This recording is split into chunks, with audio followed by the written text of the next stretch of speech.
තියෙනවා මහ ඇති. පාරෙන් ගිහිල්ලා රක්කනාව ඉතින් බලමු. DL-ට මම බලා ගන්නවා.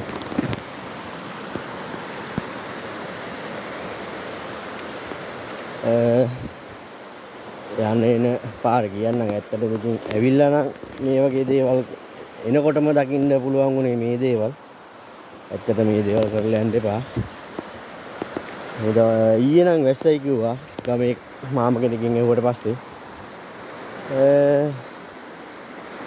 වතුර නම් එච්චර නෑ අඩුයි. පුදුම නිදාගක් තියෙන අද මං හිතුවේ සෙනග ඇති කියලා. සති දවසක් ඉඳ කවුරුත් ඇරියේ නෑ.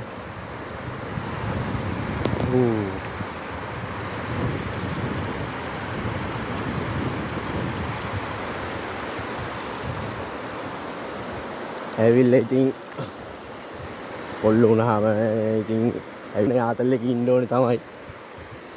ඒ වුණාට මේ කාලා බීලා ඉතින් මේ තැන තැන විසිට කරලා යන්න එපා.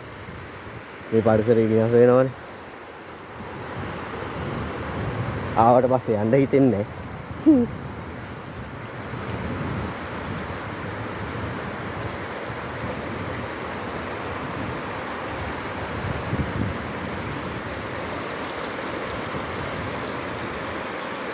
පල්ලයට ගිහිල්ලා බලමු.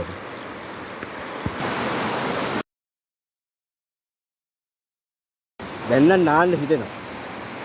නාලම තමයි යන්න හිතෙන්නේ.